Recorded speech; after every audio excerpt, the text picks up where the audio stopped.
इस वीडियो के अंदर मैं एक्सप्लेन करने वाला हूँ आने वाले न्यू एपिसोड की नोवेल को। तो जैसा कि आपने लास्ट वीडियो के अंदर देखा था कि जियान ने किंग कॉन्ग ग्लास बॉडी का यूज करके यूनियन को बचा लिया था, मगर जो यूनियन थी वो जियान को नहीं पहचान पा रही होती। मगर तभी उसकी नजर पड़ जाती क्वीन मेडुसा के ऊपर, जिसे देख के वो पूरी तरीके से हैरान हो जाती है। क्वीन मेडुसा भी जब यूनियन को देखती तो बेचारी का मुंह फूल जाता है, क्योंकि वो बहुत ही अच्छे से वाकिफ है जियान और यूनियन के रिश्ते से। और यहाँ पे जो यूनियन होती है अब वो किंग कॉन्ग ग्लास बॉडी के अंदर जो जियान होता है उसे पहचान जाती है, क्योंकि जियान ने जितनी बार मिस्टी क्लाउड सेक को बजाया था वहाँ पे क्वीन मेडुसा जरूर होती है बजाने के लिए। इसी वजह से जो यूनियन होती है उस बड़ी सी जायंट बॉडी को देख कर बोलती है जियान, और जब ये वर्ड नायन के कानों में पड़ती है तो पूरी तरीके से हैरान हो जाती है, क्योंकि जियान ने अपनी स्ट्रेंथ पे रिलाई करती हुई अकेले ही पूरे प्रोफाउंड स्काई सेक को हरा डाला। तभी वो बड़ी सी किंग कॉन्ग ग्लास बॉडी होती है वो सिंक होकर वापस एक ह्यूमन फिगर के अंदर कन्वर्ट हो जाती है। और फिर जियान देखते हैं नायन और म्यून की तरफ, जो कि अभी के लिए पूरी तरीके से शॉक होती है। तभी जियान उनसे पूछता है और मेरी क्यूटीज तुम दोनों ठीक तो हो ना? मगर वो दोनों ये सुनने के बाद भी थोड़ी देर तक सदमे में रहती है और फिर अपने आप को रिकवर करती है और बोलती है ये तो तुम ही हो सच में। ये सुन के जियान के चेहरे पे स्माइल आ जाती है और फिर वो हमें नोट कर देता और फिर अपनी स्पेस टंग से जेट बोतल को बाहर निकालता और यूनियन को दे देता है। तो यूनियन भी उसे ले लेती और तुरंत ही उसके अंदर से एक पिल को बाहर निकाल देती है और उसे खा लेती और फिर दे देती नायन को, और साथ ही बोलती कि बाकी के एल्डर को भी दे दो। तो नायन भी ऐसे ही करती, एक पिल को खुद खा लेती और सभी एल्डर को भी डिस्ट्रीब्यूट कर देती है। और यहाँ पे जो यूनियन होती है थोड़ी देर उसकी हालत सही होने लगती है और फिर देखती है क्वीन मेडुसा की तरफ, जिसका मुंह अभी भी गुब्बारे की तरह फूला हुआ होता है। इसी वजह से वो समझ जाती है कि इससे तो बात नहीं हो सकती। इस वजह से वो जियान की तरफ देखती है और बोलती है अभी के लिए तुम लोग यहाँ पे क्या कर रहे हो? ये सुन के जियान बोलता है कि हम भी अभी के लिए एंशिएंट बुद्धिस्ट ट्री की तलाश में यहाँ पे आए हैं, मगर जब हम यहाँ से गुजर रहे होते तभी हमारी मुलाकात हो जाती प्रोफाउंड स्काई सेक्ट से, जो कि अभी के तुम्हारे पीछे पड़ा था। और जब हमें ये पता चलता है तो फिर मैं तुरंत ही तुम्हारी मदद करने के लिए यहाँ पे आ गया। ये सुन के जो यूनियन होती है वो हमें नोट कर देती है और फिर देखती क्वीन मेडुसा की तरफ और फाइनली बोलती है क्वीन मेडुसा मैंने बिल्कुल भी उम्मीद नहीं की थी कि इतने साल बाद हमारी मुलाकात यहाँ पर होगी। और वो ऐसा इसलिए बोल रही होती क्योंकि दोनों के जो रिश्ते वो बिल्कुल भी अच्छे नहीं रहे, क्योंकि जब पहली बार उनकी मुलाकात हुई थी तब वो गोई की मदद से पहुंच गई थी क्वीन मेडुसा के घर पे और उसने पूरे घर को तहस नहस कर दिया था। और फिर उसके बाद उन दोनों की मुलाकात हुई मिस्टी क्लाउड सेक के अंदर, जहाँ पे क्वीन मेडुसा ने मिस्टी क्लाउड सेक को तबाह कर डाला। इसी वजह से इन दोनों के जो बीच के रिश्ते वो एक दुश्मनी के तौर पे नापे जा सकते हैं। मगर इन दोनों औरतों ने ये बिल्कुल भी नहीं सोचा था कि इन दोनों की मुलाकात यहाँ पर होगी, वो भी इस तरीके से। और वहीं पे जो क्वीन मेडुसा होती है उनकी बातों को सुन के हमें नोट कर देती है, क्योंकि जो घमंड है वो कूट कूट के भरा है क्वीन मेडुसा के अंदर। और पे जो यूनियन होती है वो देखती कि अभी के लिए क्वीन मेडुसा उससे बात करने में बिल्कुल भी इंटरेस्टेड नहीं है, तो फिर वो भी अपने मुंह को फेर लेती, क्योंकि उसके अंदर भी काफी ज्यादा स्वाभिमान है। इसी वजह से यूनियन का भी मुंह फूल जाता और वो भी शांत होकर जियान को देखने लगती है। और पे जो क्वीन मेडुसा थी उसका तो ऑलरेडी मुंह फूला होता है और वो भी गुस्से से बस जियान को देख रही होती है। इस वजह से यहाँ का जो टेम्परेचर होता है बढ़ने लगता है, जो कि बस अभी के लिए जियान को फील हो रहा होता है। उसके पसीने छूटने लगते हैं क्योंकि दोनों ही औरतें अभी के लिए उसे खाने के लिए दौड़ रही हैं। इसी वजह से जो जियान होता है हल्के से अपनी गर्दन को टिल्ट करता और देखता है लिटिल फेरी डॉक्टर की तरफ और बोलता है इशारों में मेरी पॉइजन गर्ल प्लीज मेरी हेल्प कर दे इन दोनों औरतों से। मगर जो लिटिल फेरी डॉक्टर होती है वो इशारों में बोल देती है माफ करें, ये वाला जो पिलाया हुआ रायता वो तुम्हें साफ करना पड़ेगा, इसमें तो तुम मेरे से 1% भी उम्मीद मत रखना। और इतना बोल के अपने मुंह को फेर लेती है। देखती है जियान के तो 440 वोल्ट का झटका लग जाता है, क्योंकि अभी के लिए जियान के सामने कैसी भी प्रॉब्लम आई है मगर लिटिल फेरी डॉक्टर हमेशा आगे खड़ी रहती है जियान को बचाने के लिए। मगर आज तो उसने भी उससे मुंह फेर लिया। इसी वजह से जियान के जो सर का पसीना होता है वो और भी बढ़ जाता है और सभी औरतें अपने आड़े टेढ़े मुंह बनाए खड़ी रहती हैं। इस वजह से वहाँ का माहौल काफी इंटेंस हो जाता है। मगर तभी एक फ्लावर सेक की एल्डर पिल खाने की वजह से रिकवर हो जाती है और वो जियान से बोलती है मास्टर जियान आपने हम लोग की आज काफी ज्यादा मदद की, इस वजह से फ्लावर सेक हमेशा आपका आभारी रहेगा। जिस उनकी जियान बोलता है कि इसमें थैंक यू बोलने की कोई जरूरत नहीं है, क्योंकि फॉलिंग स्टार पवेलियन और फ्लावर सेक के रिश्ते काफी ज्यादा अच्छे हैं और साथ ही साथ मेरे यूनियन के साथ जो रिश्ते वो भी काफी ज्यादा पुराने हैं। इस वजह से मेरा हेल्प करना बहुत ही ज्यादा नॉर्मल है। मगर अभी के लिए एल्डर आप क्या मुझे ये बता सकते कि आपको इस बीच ट्रिलियम के अंदर एंटर करे हुए कितना टाइम बीत चुका है? जैसे उनकी फ्लावर सेक की एल्डर निराश हो जाती और बोलती कि हमें इस बीच ट्रिलियम के अंदर आए हुए 5 दिन बीत चुके हैं और हम लोग यहाँ पे तब से आके यहाँ वहाँ भटक रहे हैं, क्योंकि हमारे पास कोई स्पेशल डायरेक्शन नहीं है। इस वजह से हम लोग यहाँ वहाँ जा रहे हैं जहाँ पर हमारा कई और पावरफुल मैजिकल बीच से भी सामना हो जाता है। और ऐसे ही हम लोग एक बहुत ही पावरफुल मैजिकल बीच से फाइट कर रहे थे तभी स्काई प्रोफाउंड सेक ने हमारे ऊपर हमला कर दिया, जिस वजह से हमारे सीनियर एल्डर की मौत हो गई उसमें। ये सुन के जियान को भी एल्डर के लिए बुरा लगता और फिर वो बोलता है एल्डर अभी के लिए आप लोग को बाकी की सेक्शनों के बारे में भी कुछ आइडिया वगैरह है कि वो लोग अभी के लिए कहाँ पर गए हैं? ये सुन के वो एल्डर जवाब दे पाती उससे पहले यूनियन जवाब दे देती और बोलती है अभी के लिए जितनी भी पावरफुल सेक्शन है उन सभी का सिर्फ एक ही टारगेट है, वो है बीच ट्रिलियम के बेस्ट डायरेक्शन की तरफ जाना, क्योंकि वहाँ पर ही एक ऐसी इकलौती जगह है जहाँ पर कोई भी मैजिकल बीस्ट नहीं आता है और उसे बोला जाता है एंशिएंट रीजन स्टेट, क्योंकि उसके अंदर कोई भी मैजिकल बीस्ट एंटर नहीं कर सकता है। इसलिए अभी के लिए सभी सेक्शन वहीं पर गई होंगी और अगर अभी के लिए हम लोग को वहाँ पे जाना है तो हमें कम से कम 2 दिन तक ट्रेवल करना होगा। ये सुन के जियान बोलता है एंशिएंट रीलम स्टेट और फिर सोच विचार करने लगता है और अपने मानो बोलता है कि मुझे एंशिएंट बुद्धिस्ट ट्री चाहिए और अभी के लिए मेरे ग्रुप की पावर भली काफी स्ट्रॉन्ग हो मगर वहाँ तक पहुंचना मेरे लिए भी बिल्कुल भी आसान नहीं होगा, क्योंकि हमें इस सफर के बीच में काफी सारे पावरफुल मैजिकल बीस्ट मिलने वाले हैं और साथ ही ऐसी जगह पे अगर कोई ट्रेजर अपीयर होता है तो फिर उस जगह कोई पावरफुल मैजिकल बीस्ट गार्ड करता है और एंशिएंट बुद्धिस्ट ट्री तो काफी बड़ा ट्रेजर है। इस वजह से डेफिनेटली कोई स्ट्रॉन्ग मैजिकल बीस्ट उसे गार्ड जरूर कर रहा होगा। इस वजह से जो मेरी टोली वो अकेले उससे डील नहीं कर पाएगी। इस वजह से मुझे और भी पावरफुल सेक्शनों की जरूरत पड़ेगी उसके लिए, क्योंकि यहाँ तक जितने भी सेक्शन है पहुंचेंगे वो सभी की सभी काफी स्ट्रॉन्ग होंगी। इस वजह से जब वो उस मैजिकल बीस्ट से फाइट कर रही होंगी तभी मुझे मौका मिलेगा एंशिएंट बुद्धिस्टा हार्ट को लेने का। मगर एक छोटी सी प्रॉब्लम है, क्योंकि मेरी काफी सारी पावरफुल सेक्शनों के साथ दुश्मनी है और उन्हीं सेक्शनों में से एक है होल ऑफ सोल। इस वजह से मुझे थोड़ा और सावधान रहना होगा। और फिर इनकी तरफ देखता और बोलता कि अभी के लिए में आपस में हाथ मिला लेना चाहिए, क्योंकि इससे जो हमारा ग्रुप होगा वो और भी स्ट्रॉन्ग हो जाएगा और हमारे सर्वाइव करने के जो चांसेस है वो और भी बढ़ जाएंगे। और फिर जब यूनियन इस ऑफर को सुनती है तो थोड़ी देर के लिए सोच विचार करने लगती है, क्योंकि उसे जियान के साथ हाथ मिलाने में कोई भी दिक्कत परेशानी नहीं है। मगर जियान की टोली के अंदर जो लोग है उससे वो अभी के लिए यूज टू नहीं हो पा रही है। मगर जब वो अपने ग्रुप की हालत को देखती जो की काफी ज्यादा खराब हो चुकी है तो फिर वो हामी नॉट कर सकती थी, क्योंकि वो इन टूटे फूटे लोगों के साथ यहाँ पे सर्वाइव नहीं कर पाएगी। उसे जरूरत है जियान की। इसलिए वो जियान से बोलती कि चलो ठीक है, अभी के लिए हम लोग साथ में आगे बढ़ते हैं। और अभी के लिए मुझे दो रास्ते पता है एंशिएंट रीलम स्टेट के जाने के। अगर हम लोग वेस्ट डायरेक्शन से बढ़ते तो हम लोग बहुत ही जल्दी वहाँ पे पहुंच जाएंगे, क्योंकि ये शॉर्टेस्ट रास्ता है। मगर हम लोग जाएंगे ईस्ट डायरेक्शन से, क्योंकि अगर हम लोग वेस्ट डायरेक्शन से जाते तो हमारा सामना होगा एंशिएंट D1 हेवन पाइथन से, जो कि ऑलरेडी डाउजोंग के 5 चेंजेस तक पहुंच चुका है। इसी वजह से अगर हम लोग वहाँ से जाते तो फिर हम लोग उसे डिस्टर्ब कर देंगे। और फिर जब जियान उस मैजिकल बीस्ट के नाम को सुनता तो उसकी आंख एकदम से चमक उठती है, क्योंकि उसने इस मैजिकल बीस्ट के बारे में सुन रखा था, क्योंकि ये बहुत ही रेयर मैजिकल बीस्ट है जिसे एक तरीके से अपग्रेड बोला जा सकता है 9 सीरीज डी पाइथन का, क्योंकि ये बहुत ही ज्यादा खतरनाक होती है। मगर अब इनका बाहरी दुनिया मिलना नामुमकिन है, क्योंकि पूरी तरीके से खत्म हो गए। मगर ये अभी भी एग्जिस्ट करता है यहाँ पर, और ये चीज काफी सरप्राइजिंग है। मगर जियान इस बात से सरप्राइज नहीं हुआ था ज्यादा, वो इसलिए हुआ था क्योंकि उसने एंशिएंट बुक के अंदर पढ़ा था एंशिएंट D1 हेवन पाइथन का जो ब्लड होता है, अगर उससे कोई अपनी बॉडी को रिफाइन करता है तो उसकी बॉडी हो जाएगी एकदम कड़ा, एकदम खतरनाक। और जियान को बस यही तो चाहिए, क्योंकि उसे अभी के लिए अपनी फिजिकल बॉडी को स्ट्रॉन्ग बनाना है, जिससे वो किंग कॉन्ग ग्लास बॉडी की ट्रू स्ट्रेंथ को अनलिस्ट कर पाएगा। वरना आगे चल के बीस्ट टीम के अंदर उसे काफी सारी पावरफुल सेक्शन मिलने वाली है। अगर वो उनके सामने कमजोर दिखेगा तो सभी लोग उसे दबा के रख देंगे और रोला और टोला दोनों धरे के धरे रह जाएंगे। और साथ ही एंशिएंट हेवन D1 पाइथन बनाता एक ब्लड पूल, जो कि वो अपने बच्चे को नरिश करने के लिए बनाता है, जिसके अंदर होती खतरनाक वाली एनर्जी, क्योंकि वो कई 100 सालों तक उसके अंदर रेयर ट्रेजर डालता रहता है, जो कि उस पूल के अंदर उसका जो ब्लड होता है उसे एब्सॉर्ब कर लेता है, जिस वजह से उसके अंदर से उसका जो बच्चा अपेयर होता है वो होता है एकदम तगड़ा, हट्टा कट्टा, मजबूत। और ये सभी बातें सोच के जियान की आंखों में आ जाती चमक, और वो यूनियन से बोलता है कि तुमने डेफिनेटली उसे अपनी आंखों से देखा है। ये सुन के यूनियन तुरंत ही हमें नोट कर देती है और बोलती हाँ मैंने उसे देखा है। यहाँ तक कि हमारी तो उसके साथ एक बार हाथापाई भी हो चुकी है, जहाँ पर हम लोग बड़ी मुश्किल से उसके हाथों से बच के निकल पाए। ये सब सुन के जियान की आंखों में आ जाती चमक और बोलता ओ ये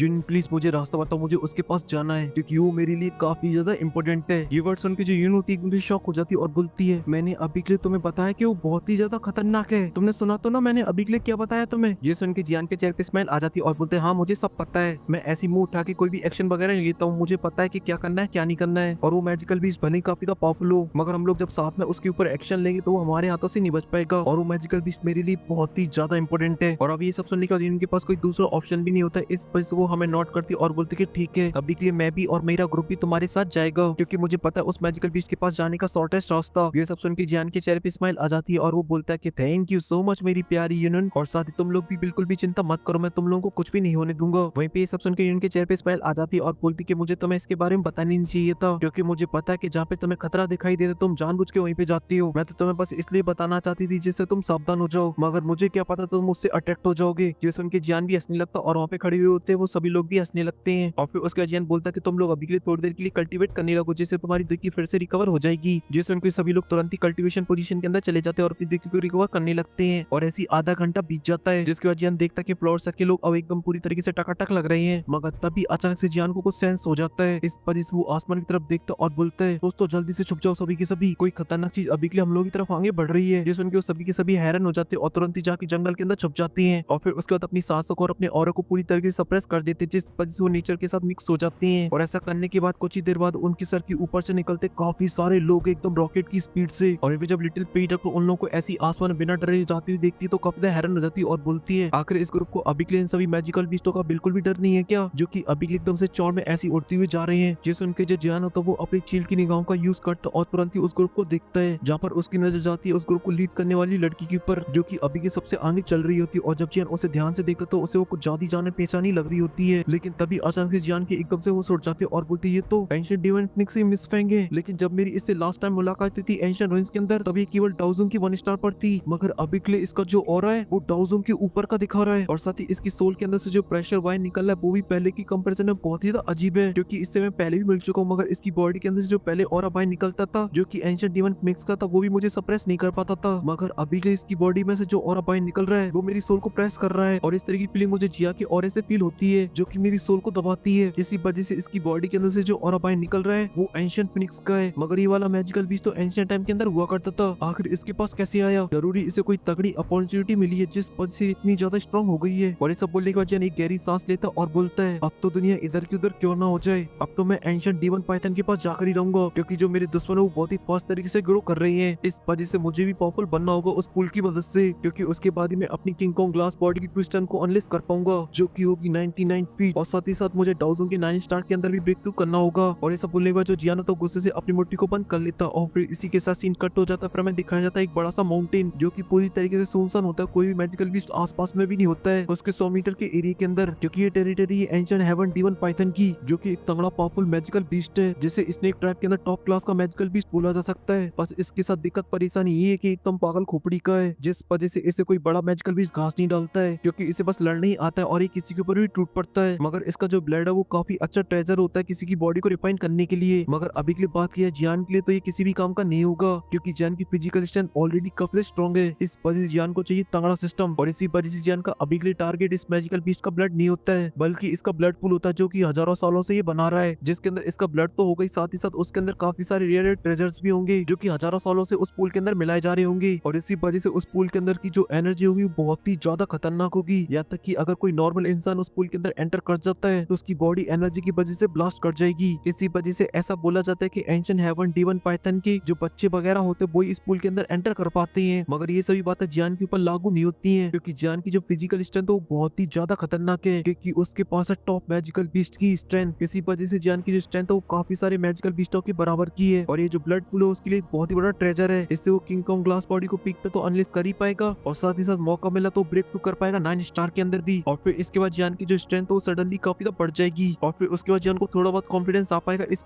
बीस्ट रियलम के अंदर घूमने का, क्योंकि यहाँ पे स्ट्रेंथ ही सबसे ज्यादा इंपॉर्टेंट है। तभी अचानक ही उस पहाड़ से कुछ दूरी पे अपेयर होती है जियान की पूरी टोली। तभी जो यूनियन होती है धीरे से पीछे से बोलती है ये जगह जहाँ पर है एंशिएंट हेवन डीमन पाइथन। ये सुन के जियान हमें नोट कर देता है और बोलता है कि दोस्तों अपनी सीट की पेटी को बांध लो और अपने अटैकों को तैयार कर लो क्योंकि अब हमला करने वाले हम लोग इसके ऊपर। और इतना बोलती है जो जियान होता है उसकी टेरिटरी के अंदर एंटर कर जाता है। ये देख कि जियान की टोली भी एक पल की देरी नहीं करती और उसके पीछे चली जाती है। मगर जो फ्लावर सेट के लोग होते हैं वो थोड़े से हिचकिचा रहे होते हैं, मगर जब देखते कि उनकी लीडर ऑलरेडी जा चुकी है तो फिर उन लोगों के पीछे हटने की कोई भी चांसेस नहीं है। और जियान और जैसी जियान की पूरी टोली उसके अंदर एंटर करती है तभी अचानक से उस माउंटेन के अंदर से एक जोर की दौड़ने की आवाज आती है और एक बड़ा सा फिगर उस पूरी माउंटेन रेंज को चारों तरफ से कवर कर लेता है। अब जियान की जो पूरी टोली थी उसे चारों तरफ से घेर लिया गया होता है और जियान ये सब देख के बोलता है कि मैंने इस बात की बिल्कुल भी उम्मीद नहीं की थी ये मैजिकल पीस इतनी आसानी से हमारे औरों को सेंस कर लेगा। और जियान की मुझसे वर्ड खत्म हो ही पाए थे तभी अचानक से वो बड़ा सा मैजिकल पीस होता है, वो अपना बड़ा सा मुंह खोलता है और सीधा हमला कर देता है जियान के ऊपर। और जब ये जियान की सुंदियां देखती तो सभी की सभी काफी ज्यादा हैरान हो जाती हैं क्योंकि उस मैजिकल पीस का पहला टारगेट होता है जियान, मगर वो जियान को खा पाता उससे पहले मैं इस पार्ट को खत्म कर देता हूँ क्योंकि मैं नहीं चाहता कि हमारा हीरो आज ही मर जाए, कल मारेंगे जियान को। क्योंकि अब जो जियान कर रहा है वो मुझसे देखा नहीं जा रहा है क्योंकि उसके पास किड नडूसा है, लिटिल फीट डॉक्टर है, ट्विंगली है, अब यूनियन भी आ गई है, नायान भी है, फ्लावर्स की सभी क्यूटी ऑलरेडी फिदा है। बताओ ये सफर कैसे खतरनाक हो सकता है। ये सफर दाउशेन का नहीं है बल्कि हम लोगों को जलाने का है। और फिलहाल के लिए इस वीडियो में सिर्फ इतना। अगर आपको वीडियो पसंद आई तो लाइक कर देना, साथ ही चैनल को भी सब्सक्राइब कर देना और अभी तक आपने चैनल की मेंबरशिप को नहीं लिया तो ले लेना। और मैं मिलता हूँ आपसे नेक्स्ट वीडियो में, तब तक के लिए आप सभी को बहुत सारा प्यार।